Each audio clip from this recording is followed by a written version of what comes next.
Buenos días, ¿cómo les va? Es un gusto poder compartir este espacio. La propuesta de hoy llega desde el lado de la filosofía a pensar junto con algunos de los principales exponentes de la comunidad internacional y nacional la pandemia filosóficamente. Bueno, la propuesta que traje hoy tiene que ver con pensar a la luz de lo que está aconteciendo, cuál es el origen del pensamiento filosófico. Tradicionalmente, la filosofía se origina en situaciones paradigmáticas del ser humano, como por ejemplo la duda, el asombro, las situaciones límite. Estos posibles orígenes fueron planteados por la tradición existencialista, especialmente por Jaspers, pero luego el siglo XX arroja otros orígenes posibles. ¿Cuándo filosofamos? ¿Cuándo surgen preguntas genuinas a nivel filosófico? Por ejemplo, cuando nos encontramos de lleno con las palabras y sus misterios, o cuando removemos el lenguaje lógico-matemático. También, a partir de la filosofía de Heidegger, aparecieron otras categorías como la angustia, el aburrimiento, o lo que Heidegger llamaba la patencia de la nada, contextos en los cuales puede aparecer, por ejemplo, la pregunta por el ser o la pregunta genuina. Nosotros vamos a recorrer estos artículos a la luz de una nueva figura que estoy yo personalmente explorando, que aparece recurrentemente en la filosofía del siglo XX, del siglo XXI, y yo voy a llamar aquí lo impensado. Esta figura aparece como lo impensado, lo impensable, etc. ¿Qué sería entonces algo impensado o lo impensado en términos de origen del pensamiento filosófico? Bueno, en principio lo impensado se acerca a lo inesperado. Por ello, se muestra como lo que supusimos imposible. ¿Sí? Es una de las formas de lo impensable. Esto lo plantea Peter Sloterdijk en un ensayito corto que se llama Estrés y Libertad. Por otro lado, lo impensado es lo que muestra que nuestros esquemas conceptuales son insuficientes, se ajustaban solo a lo previsible y que se muestran de repente inútiles. También lo impensado puede ser definido o expresado como aquello que nunca pensamos que íbamos a pensar. Decía Sloterdijk en Estrés y Libertad: tiene la impresión de que la ciencia organizada y la filosofía, convertida en institución, han emprendido una campaña contra el asombro, una resistencia a la perplejidad.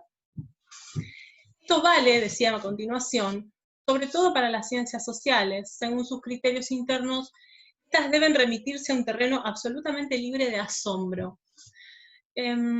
Continúo con la cita porque considero que vale la pena. Se trata de una premisa extraña, ya que si hay algo que puede despertar sin condiciones el asombro del lego y la admiración del erudito, es la existencia de grandes cuerpos políticos. ¿Por qué traigo a colación el pensamiento de Peter Sloterdijk? Bueno, por dos motivos. Primero, porque aparece retomado de diferentes modos en los artículos revisados para esta presentación, y además porque me parece un antecedente importante de una autocrítica a las ciencias sociales y, como verán, a la filosofía misma. No se salva la filosofía de esta autocrítica. Y creo que es una forma de pensar de la mano de un filósofo del siglo XX, de fines del siglo XX. Es interesante pensar con él cómo lo impensado irrumpe y nos muestra esta ilusión de control que también está, o que forma parte del modo en que abordamos los fenómenos desde las humanidades. En este sentido, lo impensado es algo que irrumpe. Lo que irrumpe también podemos entenderlo en términos fenomenológicos como un evento, un acontecimiento. Hay una larga tradición de filosofía del acontecimiento o de filosofía del evento. Yo estoy aquí haciendo un punteo de qué es un evento y como concepto filosófico, qué nos aportaría para pensar esta situación en la que estamos viviendo. Primero, un evento es un suceso, un acontecimiento.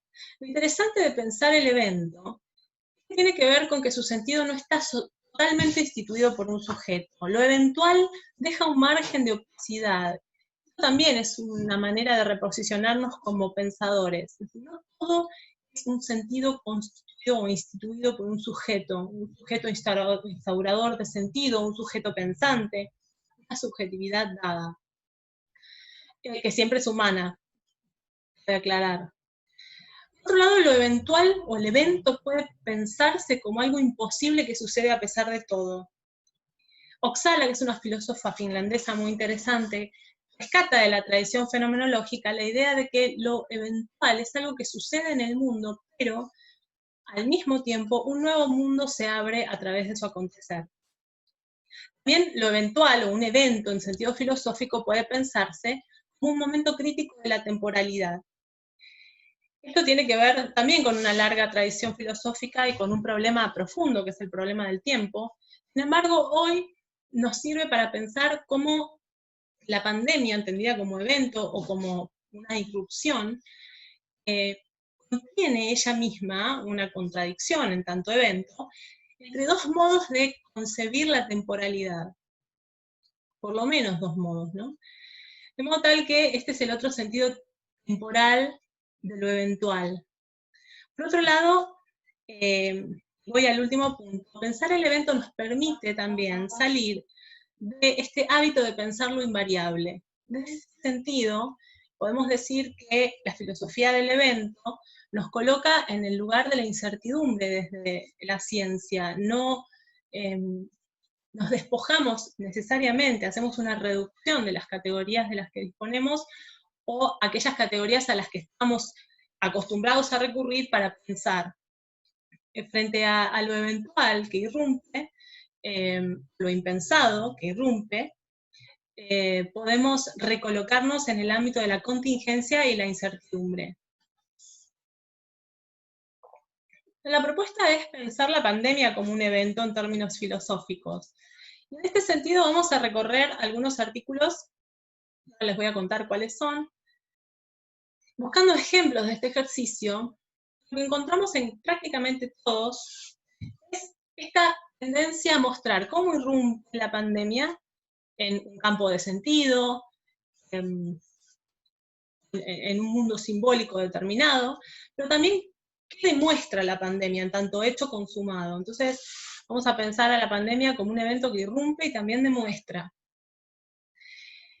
¿Cómo irrumpe? ¿Dónde irrumpe este evento? En el campo semántico del capitalista y neoliberal, en el campo humanista en general, en el campo de sentido asociado a los principios democráticos normativos, es decir, todo ese cúmulo de categorías desde las cuales venimos pensando qué debería ser la democracia. También tenemos una larga tradición en Occidente para pensar definiciones normativas de la democracia, para diferenciar democracias de no democracias. Bueno, la pandemia está movilizándonos para repensar esas categorías, para ponerlas en jaque y someterlas a una profunda revisión. Y en tercer término, irrumpe en un campo de sentido que es el campo de sentido mismo de las técnicas biopolíticas de interpretación. ¿Qué demuestra? Vemos que los filósofos piensan que el hecho de la pandemia nos está mostrando. Bueno, demuestra la ilusión de control y reubica a la filosofía y al pensamiento humanístico en el ámbito de la incertidumbre y la contingencia, como decíamos anteriormente. También demuestra la urgencia de reformularnos preguntas radicales.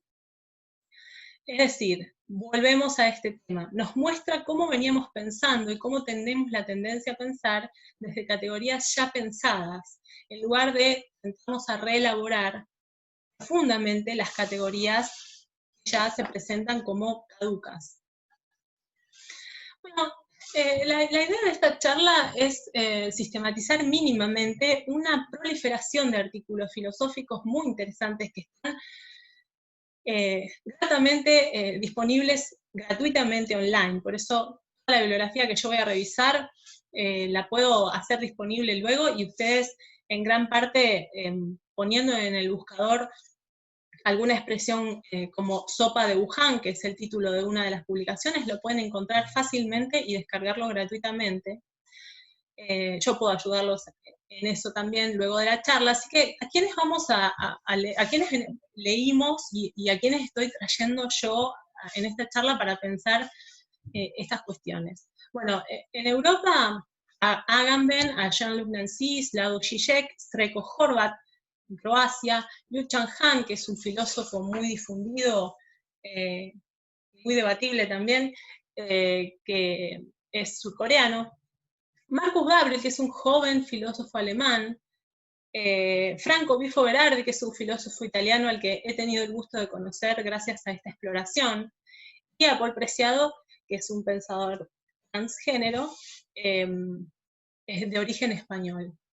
Aquí tenemos las tapas de algunas de las publicaciones de las que le hablaba, Sopa de Wuhan, que es una publicación de un relativo anonimato, un emprendimiento editorial que reúne todos los artículos que estos filósofos están publicando desde que comienza la crisis pandémica en toda Europa y en Latinoamérica, diferentes medios que no son los tradicionales de publicación. No nos encontramos aún con artículos académicos, sino con columnas que aparentemente son columnas de opinión, pero si uno las lee detenidamente, tiene una carga filosófica y conceptual, teórica muy importante. Como también aparecen algunos pensadores como Noam Chomsky, aquí lo tenemos a Noam Chomsky en Estados Unidos, siendo entrevistados a través de canales públicos de YouTube, como es el canal DEN 25 que administra el filósofo croata Srećko Horvat. Luego tenemos en Estados Unidos manifestaciones. Yo voy a traer a colación hoy a Judith Butler y a Noam Chomsky, y en Latinoamérica tenemos muchos pensadores escribiendo también. Yo voy a hacer referencia a las producciones de Gustavo Yáñez González, a quien también he tenido el gusto de conocer, a nuestra argentina Mónica Cagnolini, que es una filósofa muy interesante, que radica en Argentina y está enseñando en la UBA, y a Mario Teodoro Ramírez, que es un filósofo mexicano. Bueno, la propuesta es identificar estos 5 ejes transversales, que son problemas filosóficos, cómo se expresan en los distintos artículos que voy a mencionar. En realidad, la selección es arbitraria, la podemos debatir luego en nuestro Jitsi y en nuestro chat. Por supuesto, todo lo que yo diga aquí está totalmente sometido a crítica por ustedes y puede ser revisado en cualquier momento. Pero yo he seleccionado estos ejes problemáticos porque he notado que aparecen recurrentemente en prácticamente todos estos artículos. El problema de la irrupción, algo ya acabo de mencionar, el problema de la comunidad humana, ¿qué es una comunidad? El problema de los límites del capitalismo, el problema de los límites de la biopolítica, que ya pareciera ser más bien una especie de metaproblema, y un problema muy interesante, muy profundo de la filosofía del siglo XX y principios del siglo XXI, es el problema de la animalidad. Voy a ir explicando cada eje a medida que vayamos llegando a ellos. El problema de la irrupción se refiere a las diversas dimensiones en que puede pensarse la pandemia como una detención que hackea la temporalidad y por ello algún campo de sentido, irrumpe, hackea un sentido instituido. Cuando hablamos de sentido, me apropio de un término de Marcus Gabriel, que es el campo de sentido. Una red de sentido, por ejemplo, una red de sentido que nos permite entender qué es la economía, una red de sentido psíquica o una red de sentido a nivel geopolítico. El primer artículo que propongo y recomiendo ampliamente que lo puedan leer es el artículo de Franco Bifo Berardi. Se llama Crónica de la psicodeflación. ¿Qué propone Berardi aquí? Vamos a ver cómo opera o cómo aparece la irrupción en este artículo. Berardi está pensando en términos de un sistema nervioso planetario, esta idea de pensar a las comunidades o a los cuerpos políticos como cuerpos estresados, cuerpos que se constituyen y que son cuerpos, es decir, comunidades que comparten el estrés como signo común. Aquello que nos constituye como comunidad es algún grado de estrés. Es una tesis interesante. De modo tal que la pandemia irrumpe en este campo y genera una baja abrupta de tensión, ¿sí? Para Berardi se está dando una revolución, pero una revolución sin subjetividad, vamos a ver qué significa. El virus es desconocido y detiene la máquina, aparece la metáfora de la máquina para pensar, por ejemplo, el tiempo del consumo capitalista y de la producción, se detiene. Hace referencia a la alta contagiosidad del virus, por supuesto, habla de una perturbación de nuestra relación con la realidad. Aparentemente Berardi quedó impactado por la postal que vio cuando llegó al aeropuerto de Bolonia y vio, según él, humanos con aparatos que emitían luces violetas. Vamos a ver qué implicancia tiene la aparición de estos aparatos en la escena. Bueno, la irrupción que marca Berardi yo podría distinguir dos grandes dimensiones. Por un lado, la pandemia tiene que pensarse como una detención en una dimensión geopolítica, ¿sí? La detención que cita Berardi tiene lugar en el contexto en el que Trump, y dice así Trump, vamos a decir Estados Unidos, manda a matar a Soleimani, que era un alto rango de la Guardia de la Revolución Islámica, fundador de la Hezbollah, y además, consecuentemente, Irán promete venganza. La pregunta es, ¿qué hubiese pasado si la pandemia no hubiera detenido ese proceso? Por otro lado, Berardi marca una detención dentro de una especie de dimensión tipo económico, pero es una detención más bien simbólica, es decir, para Berardi la detención alcanza la esfera de la economía neoliberal, pero de manera indirecta, por la ralentización de los movimientos que hackea el supuesto de acumulación continua y acelerada. En este sentido, Berardi afirma que se genera una irrupción en una axiomática que es el capitalismo, un lenguaje capitalista que ya no tiene símbolos para responder y abordar a este shock que parece ser extrasistémico. En palabras de Berardi, virus semiótico en la psicósfera, bloquea el funcionamiento abstracto de la economía porque sustrae de ella a los cuerpos. ¿Quieren verlo? Y dice después, no estamos preparados culturalmente para pensar el estancamiento a largo plazo, ni para pensar la frugalidad, el compartir, ni para disociar el placer del consumo. A veces se toman la licencia de escribir bonito y dicen cosas como estas. Lo que no ha podido hacer la voluntad política podría hacerlo la potencia mutágena del virus. Pero esta fuga debe prepararse imaginando lo posible, ahora que lo impredecible ha desgarrado el lienzo de lo inevitable. Entonces aparece la irrupción o la pandemia como una irrupción que quiebra campos de sentido, que resquebraja sistemas axiomáticos o sistemas simbólicos, lenguajes. El capitalismo aparece como un lenguaje, Berardi. Es una idea interesante. De hecho, compara la crisis económica que está teniendo lugar con las crisis, por ejemplo, como la crisis del 2008, y las diferencias. En este caso hay una diferencia crucial. Algo externo ha irrumpido, es extrasistémico y puede choquear el sistema por completo. Bueno, pasamos al eje de la comunidad. El eje que vamos a explorar ahora puede pensarse como una pregunta. ¿Qué es una comunidad? Se refiere a cómo pensar lo común, en este caso en tiempo de pandemia. Este eje abarca desde los vínculos entre humanos hasta los vínculos humano-máquina-animal. Cuando digo animal no humano. Tiene profundas implicancias políticas en tanto se asocia con las medidas de aislamiento o los llamados estados de excepción, y nos direcciona hacia un nuevo humanismo o posthumanismo. Ahora vamos a ver qué significa esto. Bueno, el primer debate, porque los filósofos también entraron en debate entre sí en esta ida y vuelta de publicaciones online, muy interesantes. El primer debate que identificamos es el debate entre Giorgio Agamben y Jean-Luc Nancy. También me enteré que eran amigos en otro momento de su vida.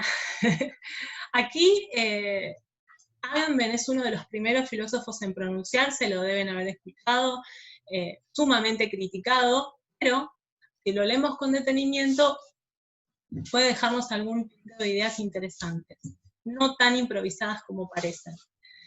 En el artículo La invención de una epidemia, y luego en otro artículo que se llama muy cortito, que se llama Contagio, Agamben postula dos tesis fuertes. Primero, que la instauración del pánico ha sido responsabilidad de los medios de comunicación, ayudando de alguna manera al poder político para generar la restricción de libertades, ¿sí? La restricción de libertades, entiendo que Giorgio Agamben piensa en las libertades clásicas, como por ejemplo la libertad de circulación, son las libertades liberales, las libertades negativas de la tradición liberal, que están siendo avasalladas, según su entender. Entonces, según esta tesis, dado que en términos de Giorgio Agamben, el COVID-19 es una gripe más, que tiene solo el 4% de fatalidad y que no existe, al menos no con la magnitud que se le está dando, existe entonces una tendencia en Occidente a utilizar el estado de excepción como un paradigma normal de gobierno. Creo que esta es la tesis más fuerte de Agamben. Palabras de Agamben: ¿por qué la epidemia es una invención? Así, en un círculo vicioso perverso, la limitación de la libertad impuesta por los gobiernos es aceptada en nombre de un deseo de seguridad que ha sido inducido por los mismos gobiernos que ahora intervienen para satisfacerla. Luego, en Contagio aparece una extensión de estas ideas y Agamben sostiene que los decretos que declaran el estado de excepción en Italia restringen libertades en virtud de un posible contagio. Llega a decir que los decretos generan la abolición del prójimo. Dice: nuestro prójimo ha sido abolido, en el sentido de que todo ciudadano se considera a partir de ese momento un terrorista en potencia, podríamos decir un huésped del virus, pero Agamben dice un terrorista en potencia. Los decretos generan la relación entre los hombres. Y acá aparece otro elemento que tiene que ver con el posthumanismo. Los decretos pretenden o tienden a generar un contexto en el que la máquina sustituya todo contacto humano. ¿Por qué hablo de posthumanismo cuando hablo de la máquina? Bueno, el posthumanismo es una corriente que surge fuertemente a fines del siglo XX, de la mano de Sloterdijk también. Empieza a pensar que pensar al ser humano a finales del siglo XX tiene que implicar, pensar las comunidades humanas, digo, ¿no? A final del siglo XX, tiene que implicar algún grado de reflexión que incluya otras entidades. Entidades sin alma, decía Sloterdijk. Las máquinas, por ejemplo. Yo agrego los animales no humanos. Todas estas cuestiones posthumanistas y luego transhumanistas van a aparecer transversalmente en toda esta producción filosófica en relación a la pandemia. ¿Qué responde Jean-Luc Nancy, uno de los filósofos franceses más interesantes, altamente recomendado? Un artículo muy corto, Excepción viral, donde Nancy se opone a la tesis de Agamben y le dice que la excepción es viral, retira el poder de la clase política y afirma que el rol del gobierno es el de un mero ejecutor.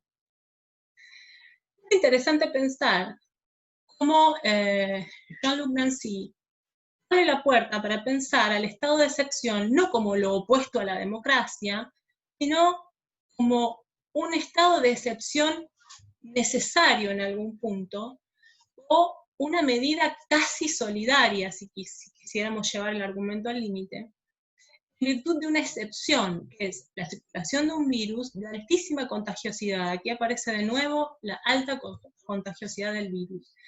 Por eso responde a Agamben y le dice: estamos en un estado de excepción, estamos en un estado de excepción viral, en un estado de excepción biológica, informática y cultural. La excepción es la excepción que pone en duda a toda la civilización. Palabras de Nancy, esta es una conferencia que dio hace muy poco tiempo, que también está disponible online, casi cómico y en todo caso irónico. ¿Hasta qué punto olvidamos que las sociedades antiguas han conocido el miedo, la inseguridad civil, climática, sanitaria y alimentaria?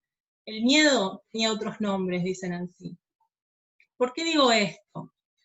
Digo esto porque podríamos pensar que el pensamiento filosófico genuino que está teniendo lugar, urgente, genuino, espontáneo, radical, a nivel de la radicalidad de las preguntas que se están formulando, surge también, ¿por qué no?, del miedo, pero de un miedo estructurante, un miedo animal, podríamos decir. Un miedo que se generó desde siempre por nuestro enfrentamiento contra lo incontrolable. Es un miedo que hemos olvidado. Esa idea reaparece en algunos artículos. Hemos olvidado ese miedo.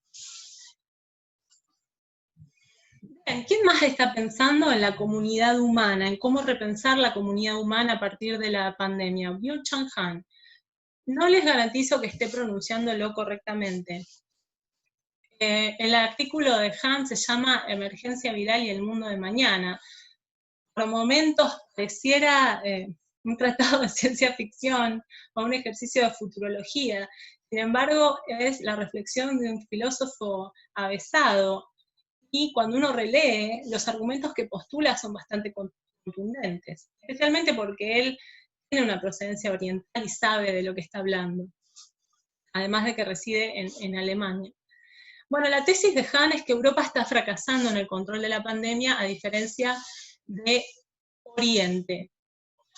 Y postula lo siguiente: Asia cuenta con ciertas ventajas para enfrentar esta situación. Primero, la mentalidad es autoritaria. Son sumisos a la autoridad. Existe un nivel de vigilancia digital de aceptación acrítica.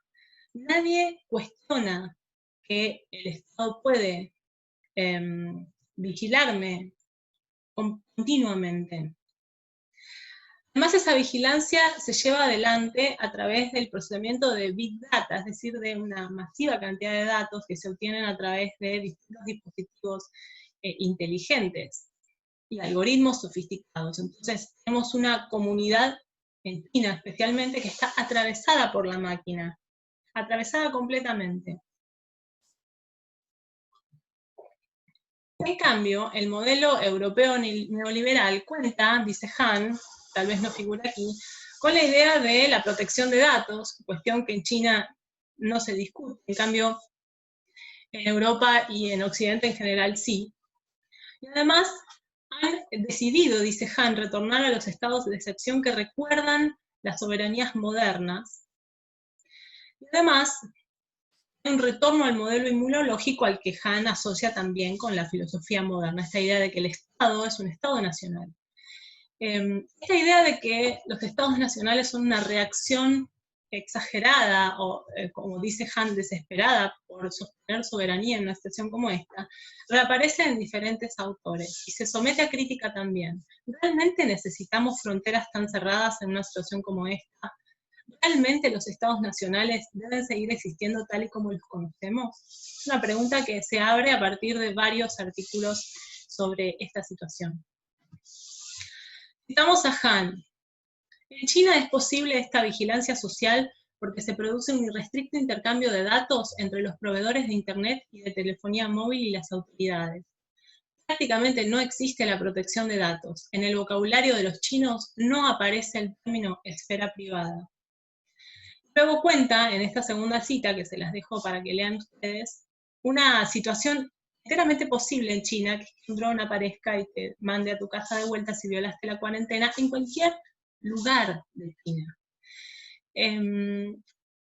Dice Han que esta situación, que es perfectamente aceptada y casi cotidiana en China, parece distópica o ficcional en Europa. Y sin embargo, la tesis de Han es que esta configuración comunitaria la que ha permitido controlar la pandemia efectivamente. Es posible que en el futuro el Estado controle también la temperatura corporal, el peso, el nivel de azúcar en la sangre, una biopolítica digital que acompaña a la psicopolítica digital que controla activamente a las personas. Es soberano quien dispone de datos. Lo dejamos a discusión. Pasamos al próximo eje. aparece el problema del capitalismo, sus alcances, que ya los conocemos, y ahora empieza a aparecer la cuestión de los límites. Este eje se refiere al problema de la igualdad, en tanto la lógica del capital, en especial en los estados de corte neoliberal, la pandemia demuestra y magnifica las desigualdades estructurales perpetradas por el sistema de producción y consumo a nivel global. Tiene una profunda implicancia para repensar la democracia y demuestra, esto es muy interesante, la necesidad de un nuevo pacto ético. ¿Cuáles son las perspectivas que podemos encontrar en torno a este eje? Bueno, Byung-Chul Han discute directamente con Slavoj Žižek. Slavoj Žižek postula una tesis que yo resumí como la tesis de la crisis del capitalismo, sostiene que el coronavirus puede conducir a una crisis tal que el capitalismo se reinvente completamente y deje de existir. En realidad lo que dice Žižek a través de una metáfora cinematográfica en su artículo es que va a morir el capitalismo inevitablemente, más tarde, más temprano, pero a partir del coronavirus el capitalismo va a morir. Muere el capitalismo y retornaremos en la forma de un nuevo comunismo. Byung-Chul Han considera que Žižek se equivoca, al contrario, sostiene que el capitalismo continuará con más pujanza y llega a decir que Occidente puede llegar a comprar el modelo autoritario chino. La tesis interesante es la tesis de Srečko Horvat, es un filósofo y militante croata, que sintetiza un poco varias posiciones en la idea de una reinvención más peligrosa, posterior a la pandemia, de lo que llamamos capitalismo. Dice Srečko Horvat, entre otras cosas, que el capitalismo será más peligroso después, se reinventará a partir de mayores controles poblacionales, una idea de purificación poblacional y racial, se fortalecerán los nacionalismos, pero paradójicamente la economía neoliberal será reforzada, porque lo que sostiene Horvat, en la era digital podemos tranquilamente garantizar la libre circulación de bienes y capitales, independientemente de que exista libre circulación de cuerpos. Habla de servidumbre maquínica y de una nueva forma de totalitarismo. Aquí llegamos a la posición que a mi entender es una de las más lúcidas y más importantes, y nos coloca en el eje de la igualdad.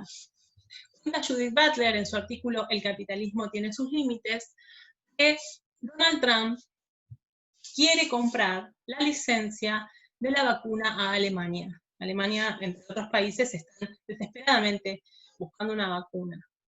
Un político alemán le respondió a Donald Trump: señor, el capitalismo tiene sus límites. A partir de esta imagen tan elocuente, Butler construye una serie de preguntas sumamente radicales y nos pone en el contexto para repensar los alcances de esta crisis en relación a la igualdad.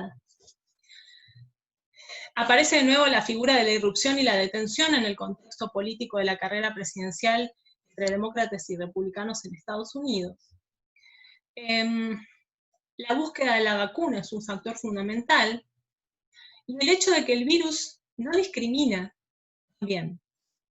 Para Butler, las preguntas entonces tienen que ver con la igualdad. ¿Cómo pensar la igualdad? ¿La pandemia trasciende la racionalidad del mercado? ¿Cuáles son las vidas que serán protegidas? ¿Cuáles son las vidas que vale la pena proteger? Pero, según mi humilde entender, la pregunta más fuerte tiene que ver con las siguientes citas.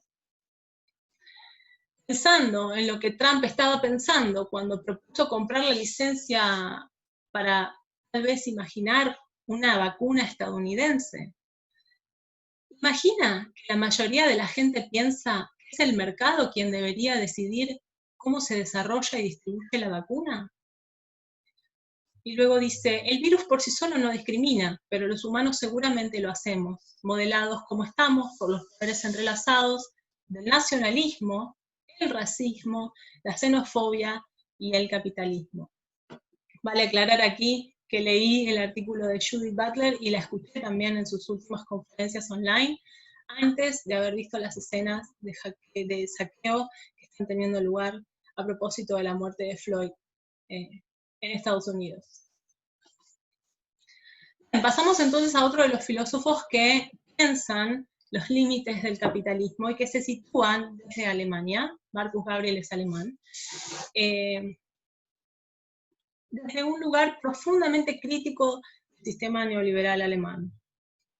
Marcus Gabriel es un joven filósofo, representante de lo que llamamos la corriente del nuevo realismo en Alemania. El nuevo realismo reivindica un nuevo compromiso ontológico desde el punto de vista filosófico con la realidad, en sentido fuerte. Critica por eso el hiperrelativismo que heredamos de la posmodernidad y la tendencia a subjetivizar cualquier proceso.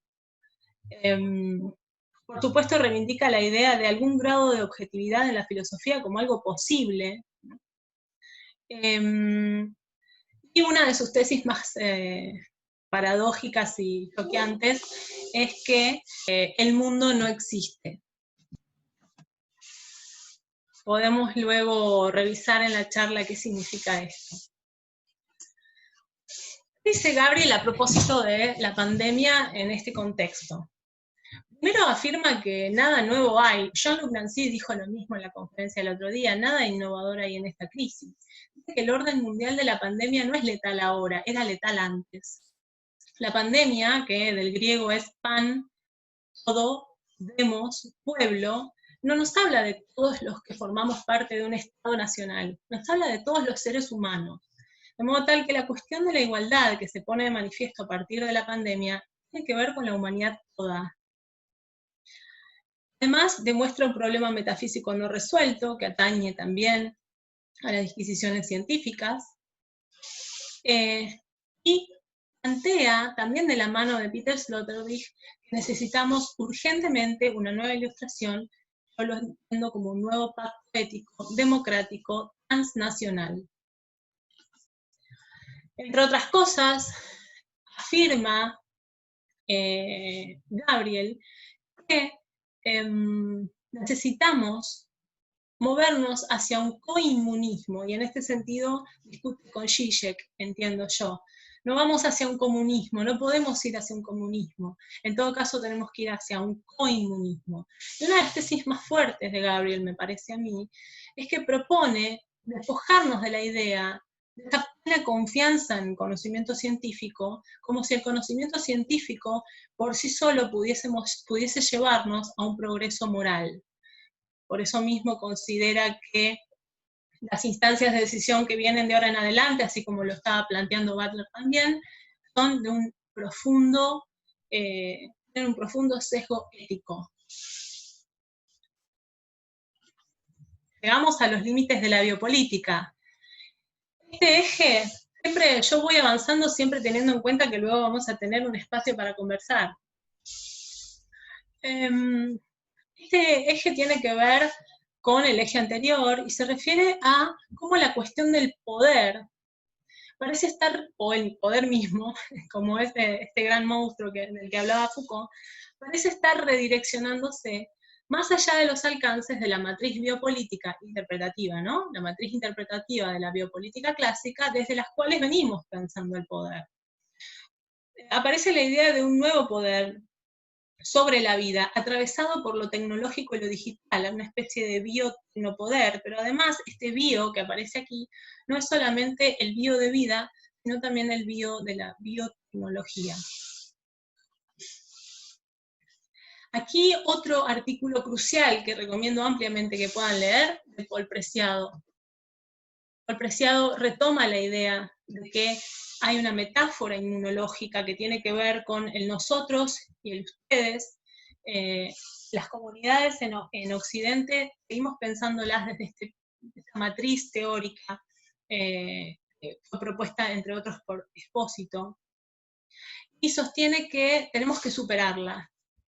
La comunidad, la dicotomía comunidad-inmunidad, es preciso superarla ampliando la metáfora inmunológica de la sociedad que regula el neoliberalismo europeo. Entonces, Propone Paul Preciado reapropiarnos de las técnicas biopolíticas que incluyan, hacer una reapropiación crítica de las técnicas biopolíticas que incluya a las relaciones entre el cuerpo y la máquina. Encontramos nuevamente aquí este elemento. Urgen nuevas metáforas y nuevas estrategias de emancipación, porque la sociedad toda está mutando. Y cuando decimos toda, de nuevo, con Marcus Gabriel, decimos toda la humanidad. Aquí, como estrategia de emancipación, Paul Preciado propone, por ejemplo, leer un libro y apagar Internet. Es muy interesante el artículo, sumamente claro, profundo y, creo yo, uno de los imprescindibles. Aparece de nuevo la cuestión del biopoder a través de la biovigilancia, pero no como una mera vigilancia, una observación a través de medios de observación, como puede ser un dron, sino como una vigilancia que penetra los cuerpos. Por ello la llama pornográfica.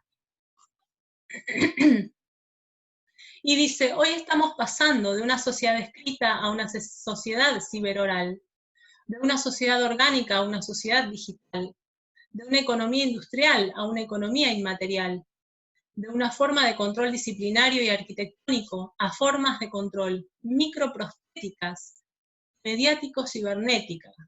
Microprostética es una microprótesis, que se inserta, penetra el cuerpo. Llegamos a nuestro último eje. El eje de la ontología de la animalidad. Aparece implícitamente en todos, según mi entender, pero explícitamente en los artículos de Yáñez y de Mónica, que es la filósofa argentina que les cité anteriormente. Es muy interesante, Judith Butler se ha pronunciado hace muy poco en su conferencia online para la UNAM sobre este eje. De modo tal que todos están, o todos están de alguna forma preocupados también por esto. Este eje se refiere a la dimensión ontológica en que nos encontramos, magnificada por la pandemia, una situación de fragilidad radical de la vida y absoluta igualdad con los animales no humanos. ¿Por qué absoluta igualdad?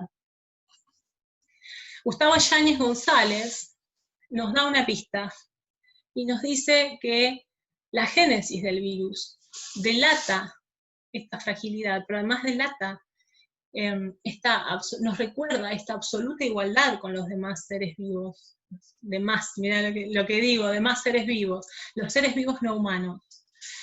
Como verán, es muy difícil despojarse del lenguaje antropocéntrico. Digo, están pensando cómo esta situación, de esta pandemia en particular, otras pandemias irrumpieron de otro modo, esta en particular irrumpe para recordarnos nuestra animalidad constituyente, pero además irrumpe también para mostrar, si no lo sabíamos ya o no lo habíamos querido ver, el antropocentrismo y el especismo que constituye estructuralmente al sistema del biocapitalismo global. Tratamos a los animales como cosas, a los animales no humanos, olvidándonos, o desde un lugar de olvido, de esta profunda igualdad en la que nos encontramos respecto de ellos. Entonces, el pensar la animalidad no tiene que ver solo con la militancia ambiental, quiero aclarar. Pensar la animalidad tiene que ver con repensarnos como humanos en términos de animalidad. Nuestra fragilidad, nuestra vulnerabilidad. Es un ejercicio interpretativo que nos muestra de cuerpo entero y muestra también los fallos del sistema de producción a nivel global. Dice Yáñez, la pandemia impone el ejercicio de una hospitalidad sin restricción hacia un huésped que no deseamos. Dice también, por tanto, la investigación biopolítica, demasiado humano todavía, urge amplificarla.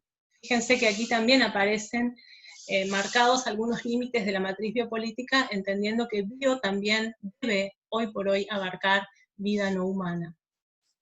En términos de huésped, nos pensamos a nosotros mismos como huéspedes físicos del virus, porque lo somos, pero también el término huésped tiene implicancias filosóficas profundas para pensar la otredad radical, todo aquello que, en especial Occidente, ha relegado al lugar de lo otro, a nivel político, a nivel racial, a nivel ético. Podemos extender esa figura del huésped para pensar diferentes dimensiones.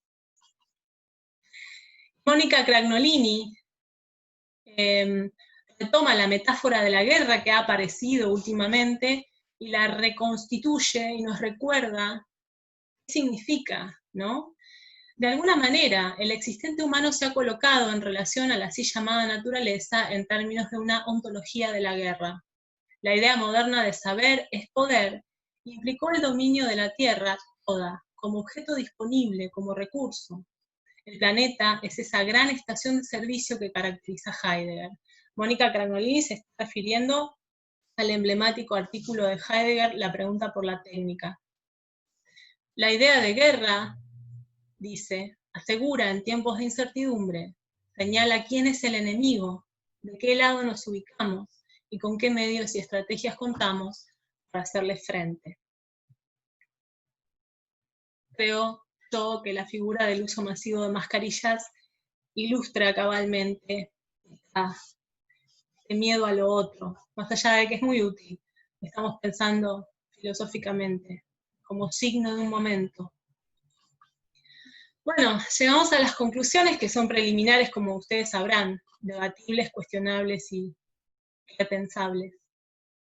Parece que la misma serie, vamos a ponerme aquí, parece que la misma serie de problemas invade a todos estos pensadores.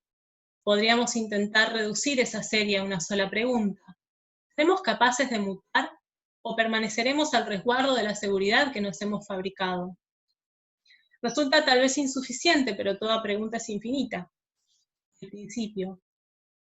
¿Cómo llamaríamos entonces a esta seguridad que nos hemos fabricado? ¿Mercado de consumo? ¿Estado democrático? ¿Neoliberalismo? ¿Ciencia médica? ¿Internet? En última instancia puede ser que este reencuentro con el miedo y la fragilidad sea el preludio de una revolución implosiva de la humanidad toda, o una crisis global pasajera antes de que llegue la vacuna y con ella un soberbio olvido. Bueno, espero que estén ahí del otro lado, que podamos seguir conversando. Siempre me gusta citar a los hermenéuticos que dicen que toda conversación siempre empezó antes de haber empezado y siempre termina después de haber terminado. Así que un gusto para mí compartir con ustedes y nos vemos ahora en el Jitsi para seguir intercambiando ideas.